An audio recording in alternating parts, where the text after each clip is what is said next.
What's happening, football fans? Welcome back to the NN Podcast channel. And there's been some absolute howlers of predictions over the last 3 weeks. But we're here again, fourth week, and the football's still going, just about. And as you can see, Nathan's predictions there at the bottom. Some are going to be some eyebrow raisers. How are we doing, Nathan? Nice to see you here tonight. I won't lie to you, Mr. North. I'm still buzzing from Sunday. Leicester 5, Man City 2, Rodri, 4 words, chat shit, get banged. Anyway, Right, enough of the let's niceties, crack yeah. on. Kicking things off, we're at Stamford Della Bridge for Chelsea versus Crystal Palace, Fat Frank versus Soggy Roy, and I'm going for a 2-0 win to Chelsea. I think second half against West Brom, they showed a lot of character and a lot of steel to come back from 3-0 down.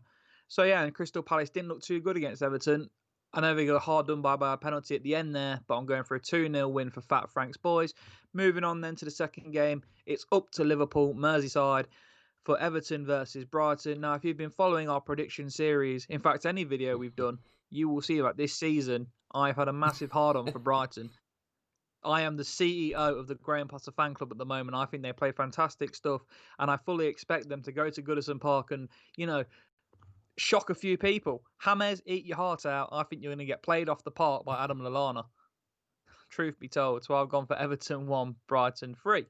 Moving on to the next game, we're in God's country. We are in Yorkshire for Leeds United versus Manchester City, Yorkshire versus Lancashire, Leeds versus the first Manchester club of the season.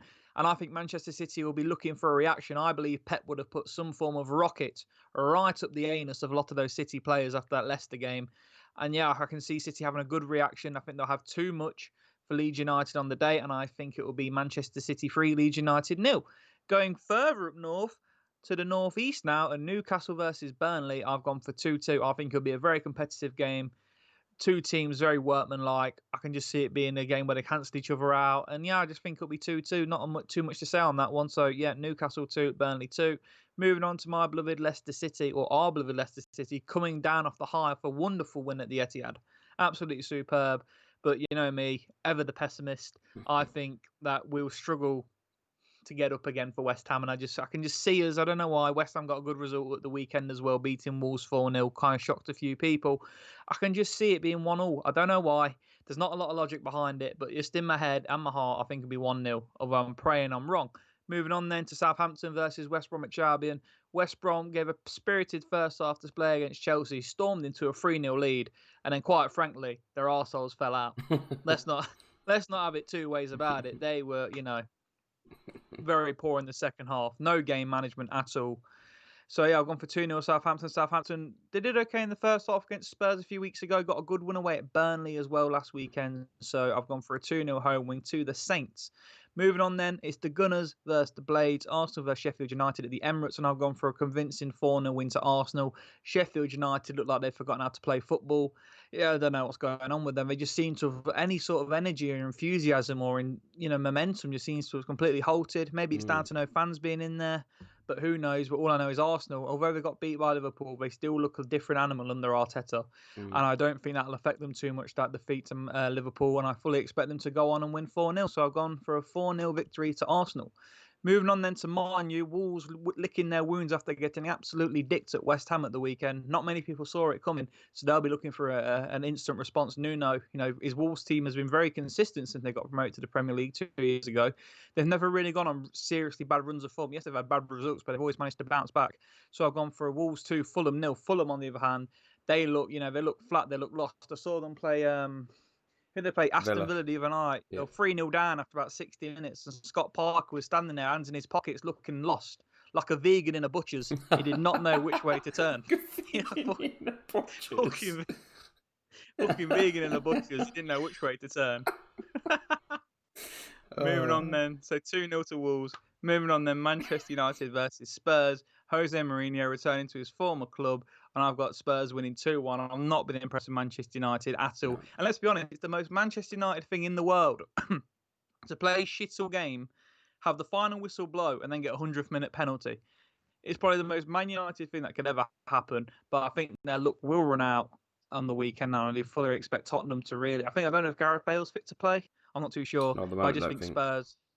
I know Spurs have got 2 games in midweek, so they've got a lot of fixtures. But I just fancy Spurs to go there and do a job because I just think Man United have been getting away with murder so far. I think they were absolutely battered against Brighton. Yeah. So I've gone for 2-1 to Tottenham.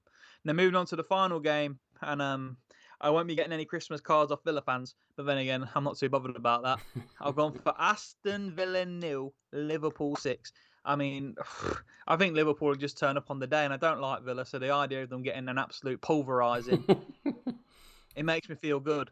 It makes me feel nice. So I've gone for Aston Villa 0, Liverpool 6, and that rounds up my game week 4 predictions. That's what it is. My game week 4 predictions. Back to you, Mr. North. Thank you.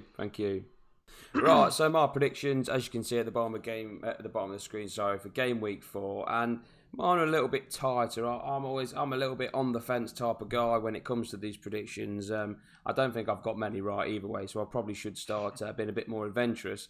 But we're going to kick-start with Chelsea. I've gone with Chelsea 2-1 win. They've not been convincing throughout. I say throughout, we're only 3 games in, but they've not been convincing.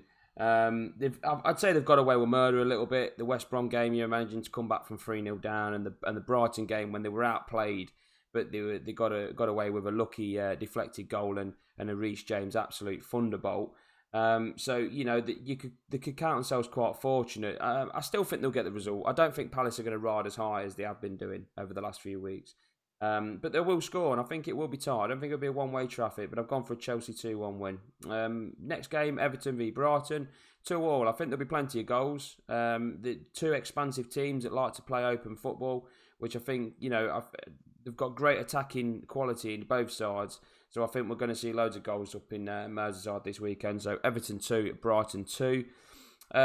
The game up in Leeds, Manchester City, I've gone for a 2-1 win. They've got a lot of injuries. I know they took a spanking from our lot, and in whatever way you look at it, we did. I say played them off the park. We had a game plan, and the game plan worked to perfection. And it doesn't matter what Rodri says about how negative we may have been. At the end of the day, it worked, and we beat them convincingly and got the 3 points. So, but they are struggling with injuries, and you've got to give them the benefit of the doubt there. Having said that, I do think their starting 11 that they can put out will be too strong for Leeds. So I've gone for a 2-1 away win for Man City. And the next game, Newcastle at home to Burnley. Again, like I said last week, Newcastle, I think they're going to be a bit of a mixed bag. You never know what you're going to get with them. They got a very, very, very fortunate draw at Spurs at the weekend, which we'll talk about on another episode. But they were lucky. Spurs played very well. They should have scored more than the one. But hey, that's football. But I do think Burnley again struggling with injuries. I think injuries are going to be the trend throughout the season with the whole COVID and the short pre-season. The players seem to be dropping like flies, and Burnley seem to be another club that's tucking hammering. But I think they'll go up there and they'll be hard to beat, and I think they'll nick a 1-1. So I've gone for 1-1 there. Up next is Arsenal at home to West Ham, and the longer it goes on, I was very, very negative towards our team before the season started, shall I say. I didn't expect us to finish that high. I didn't expect us to start as strongly as we have. But we have done. Business is looking better. I'm more optimistic. I'm going for a convincing 2-0 home win against West Ham. I don't think much to West Ham either, to be quite honest with you. And I think we'll have too much. Next game down south, Southampton home to West Brom. And, Southampton, I think Danny Ings, once he gets scoring, which he is doing, it's only a matter of time until they get that convincing win, and I think this will be the one. West Brom leaking goals all over the place. They are like a trapdoor, and they can't find the bolt. They can't lock it back up. They are shitting goals. And Southampton, they'll be a little bit more sturdy at the back, arguably than Chelsea, which is hard to believe. But I think Southampton 3-0. It could be more, in fact. Up next, Arsenal, Sheffield United, and even though Arsenal, I still don't rate them as a side that much.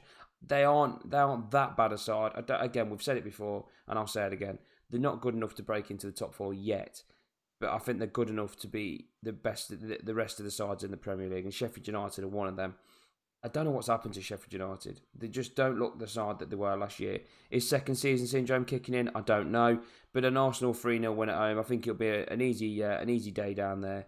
And 3 points for the Gunners. Up next, Wolves against Fulham. I've gone for a 2-0 home win, convincing. Fulham, they look down already, and we're only flipping 3 games in. They just look down and out. Scott Parker looks like he's got no idea on what direction to go. You've got the chairman sending tweets out, trying to convince the fans that they're going to turn around. it's an embarrassment. You're only 3 games in.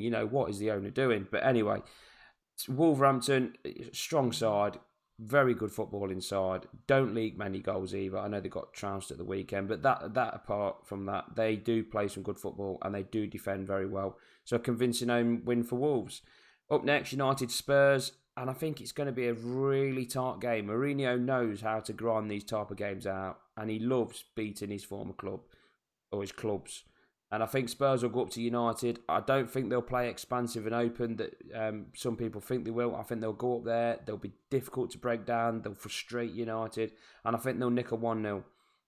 Whoever the goal scorer may be, I'm not sure. But I think they'll nick a 1-0. And I just can't see United scoring. I just can't see them scoring. And next game, it's Liverpool away to Villa. And I've gone for a 3-1 win for Liverpool. I think, again, Liverpool they look an absolute world apart from everyone else, don't they? We all thought they were going to struggle to go again. We thought they'd struggle to find that motivation, but they just look fantastic. I watched them last night at home to Arsenal, and every time they went forward, they looked like they were going to score. The football that they play, it's so great.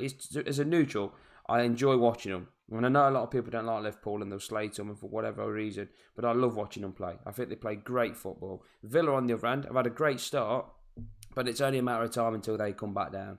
They will come back down to earth, and I think it'll be a sharp one on at the weekend when Liverpool play them, and I think it'll be a 3-1 win to Liverpool. So there we are, ladies and gentlemen. That is our predictions for this weekend. And as always, if you want to join in, drop a comment in the section below. Please drop the video a like. Really appreciate it. But also, if this content is right up your street and it's your kettle of fish, hit the subscribe button. Don't forget to hit the notifications. We like to upload. Don't be shy. Don't be shy. Keep on smiling. Press that big red button. Do not be shy. We're trying to upload as much as we can, guys. So the content's coming thick and fast, and we don't want you to miss out. But as for now, it's been a pleasure. I'm Norfair. This is Nathan. There are predictions. Take it easy.